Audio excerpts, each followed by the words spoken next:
Hello friends, welcome to a new session on schizophrenia. So, you may be all familiar with this word schizophrenia, and it is the commonest mental disorder which is discussed all over the world and in each and every discussions which discusses about a word psychiatry. So it's a major mental disorder and also called the cancer of mental illness. So today we are going to discuss some of the points about schizophrenia which are relevant in the PSC exams and also any competitive exams in nursing. So we shall start with the introduction. So what is schizophrenia? It is a mental disorder that severely impacts how a person think, feel and act. So it is affecting how a person think, feel and act. It is a thought disorder, so it affects the cognitive function mainly, and the basic characteristic is called splitting of mind. That is why it is called schizophrenia. The word meaning of schizophrenia is schizo means split and phren means mind. So the name came from split mind or mind splitting. So schizophrenia means splitting of mind. So it creates a loss of identity in that individual or the person who is affected by schizophrenia. So once again, the word meaning of schizophrenia is a question. So it is splitting of mind or split mind. And in this condition, patient is unable to differentiate between real and imagined experience. So they are unable to differentiate between what is real and what is imagination, and unable to think logically, to express normal emotions or behave appropriately in society, lives in inner life of unrealistic ideas and appears withdrawn from outer world. So they will create their own world within them, within their mind, and they live in their own illogical world and imaginary unreal world. So they will have lots of thinking, delusions, hallucinations, everything. So mixed up, they create their own private world and live in that world. So that is regarding the introduction of schizophrenia. Now let's discuss some of the historical points which are relevant in the questions. So first one is 1896. Emil Kraepelin differentiated major psychiatric illnesses into two. So who is Emil Kraepelin? It's a famous psychiatrist who differentiated this schizophrenia, the major mental illness into dementia precox and manic depressive psychosis. So this is a very important point in this PSA or any competitive question. Emil Kraepelin, the name, you should not forget the name Emil Kraepelin. Next is in 1911, Eugen Bleuler, a famous personality, always asked. Eugen Bleuler, he renamed dementia precox as schizophrenia, which means mental splitting. We have already discussed about the word meaning. So he was the person who coined the term schizophrenia, none other than Eugen Bleuler. Never forget his name. Very, very important. Next is the symptoms elicited or symptoms explained by Eugen Bleuler. So he classified schizophrenia symptoms into two: fundamental symptoms and accessory symptoms. So two types of symptoms by Bleuler: fundamental symptoms and accessory symptoms. The fundamental symptoms are very, very important. They are called the 4 A's of schizophrenia. So very important question. Another question: 4 A's of schizophrenia. Which among the following is not included in 4 A's of schizophrenia or fundamental symptoms of schizophrenia can be a question. So which are the 4 A's? Ambivalence. What is ambivalence? Already discussed. Inability to decide for or against. Next is autism. That is withdrawing to oneself. Already told, they are withdrawn to self. Then affective disturbances. They have inappropriate affect. They have problems in their emotions. Then association disturbance. There is loosening of association. All these are discussed in the primary discussions or classes. You can go back and see those classes if you are unable to understand these terms. Okay, so these are the fundamental symptoms: autism, ambivalence, affect disturbance and association disturbance. Very, very important regarding schizophrenia. Then these are the accessory symptoms. Which are the accessory symptoms? Delusions, hallucinations, and negativism. So this was the classification by Eugen Bleuler into fundamental and accessory symptoms. Next is another famous personality called Snyder or Kurt Snyder. He explained first rank symptoms of schizophrenia. So Snyder's first rank symptoms is another important question. So which are the first rank symptoms? And among the first rank symptom, the first one is hallucinations. So what are hallucinations? All you know. So in this schizophrenia, the hallucinations are audible thoughts. The first one is audible thoughts or thought echo or first person hallucination. The person himself hears his own thoughts in audible manner. That is called thought echo. Then second one is voices heard arguing. That is third person. So some two people are discussing about the person or whatever it may be, and the person who is affected by the disorder hearing as a third person. Two are discussing or arguing between them, and the person who is affected by schizophrenia hears this voice and he is the third person. That is voices heard arguing. Then voices commenting on one's action. So the voice, whatever the person does, the voice gives a running commentary. So this is very unbearable for the individual affected by schizophrenia. So that is called second person hallucination. The person affected by schizophrenia is hearing as a second person. The first person is who is giving the commentary. It's an imaginary voice, and the second one is the person who is affected by the particular disease. So that is second person hallucination. So first person, second person, and third person hallucinations are possible in the hallucinations given by Kurt Snyder. So that was the first of the first rank symptoms of Kurt Snyder. So Snyder's first rank symptoms, first one is hallucinations. Then second one, that is thought alienation phenomena. It's already been discussed in symptomatology. That is thought withdrawal, thought insertion, thought broadcasting. So these are the explanations of all these are given in the primary classes. So just go back and see. Next is passivity phenomena. This is another important aspect of schizophrenia. The person have made feelings or affect. He feels that all the feelings or affect happens to him is made by some external force or body. Then made impulses, whatever he does is externally controlled. Then made volition or acts, whatever he does, his actions or his initiativeness is controlled by external body. Then somatic passivity, that means even his bodily sensations or sensory symptoms, he feels that it is imposed by some external body. So all the passivity phenomena means the person feels that he is passive, some external force is active on him in each and every of his activity. So that is called passivity phenomena. Next is delusional perception. What is delusional perception?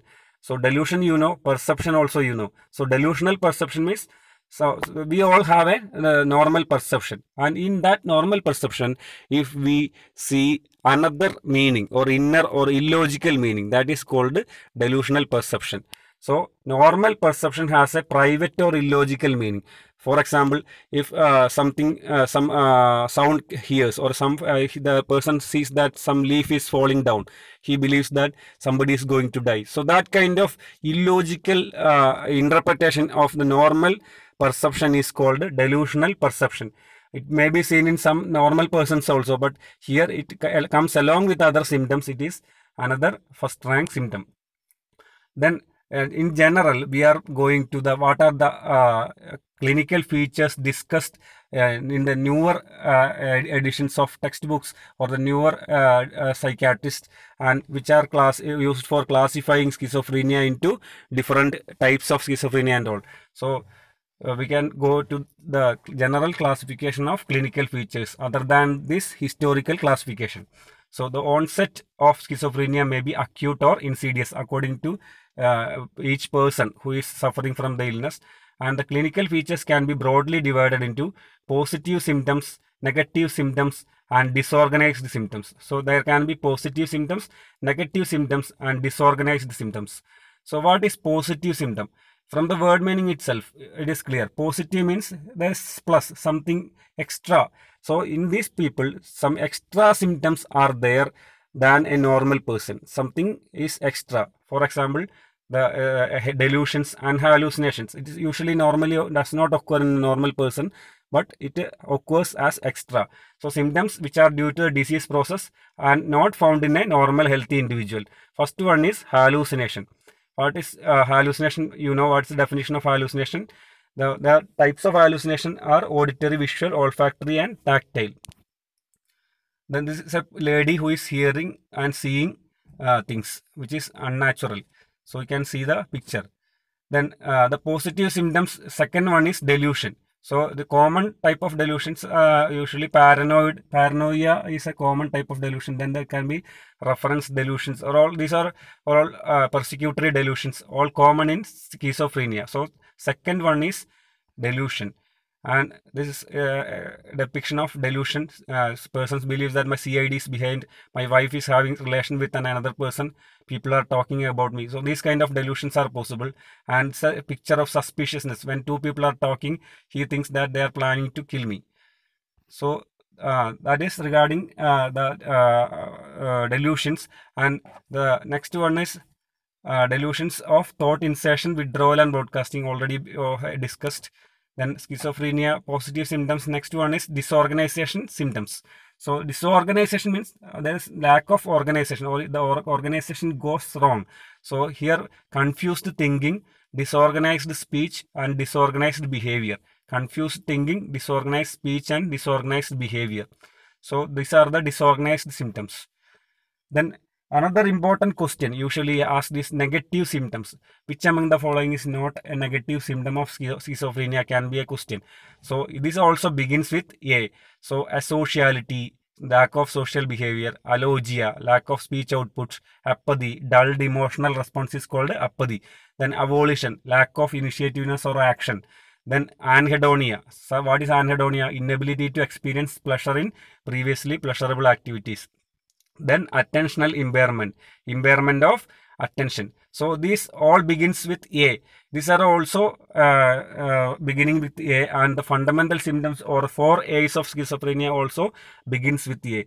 Do not confuse with these two, and always study any of the one clearly so that you can delineate from the other one. So please by heart the first one. I think that's better, 4 A's. Then you can say it is not among the 4 A. You can conclude it as a negative symptom.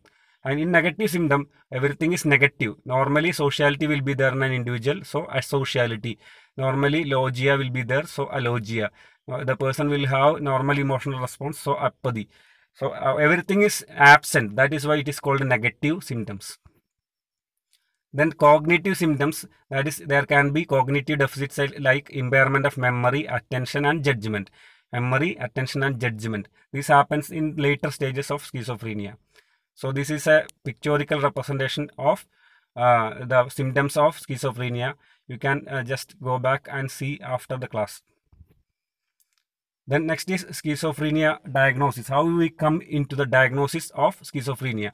So for diagnosis, the symptoms must be significant enough to cause dysfunction of the individual for at least 6 months. So the person should have impairment in his social occupational functioning for at least 6 months. 6 months because of the symptoms. Then only we can diagnose it as schizophrenia. Till that time we will classify it as psychosis, not otherwise specified. Then the outcome of schizophrenia. How will be the future life of the individual after schizophrenia? 20% of people may make full recovery from acute illness and have no relapse. 35% recover from acute attack but relapse is again.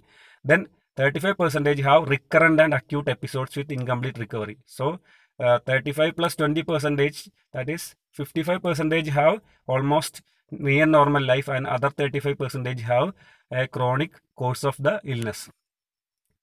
Then regarding the etiology of schizophrenia, so there are different factors. These are all not that much important in regarding PSC or general examinations with multiple choice questions. So just to go through, genetic factors can be there, psychological factors can be there, personality factors. And this personality, just remember that schizoid and paranoid personality are more prone to schizophrenia. Schizoid and paranoid personality disorders are common in schizophrenia. Schizoid and paranoid personality disorders. And others are neurodevelopmental factors, neurotransmitter disturbances, like mainly dopamine. So dopamine is the neurotransmitter disturbed in schizophrenia. Dopamine is the neurotransmitter disturbed in schizophrenia. It's a flow diagram of growing from baby to the adult, and which are the predisposing factors in each age. So you can just go through this diagram. So these are the predisposing factors which or precipitating factors and maintaining factors in schizophrenia causation. So this is a beautiful diagram. You can just go through this. Now next we will discuss about the clinical types of schizophrenia. These are paranoid, hebephrenic, catatonic, residual, undifferentiated, simple, and post-schizophrenic depression. For mnemonic, you can just write down PHCRUS or whatever it may be. You can create a mnemonic, and the classification is usually not asked, but the classification have different peculiarities which may be discussed in the next class.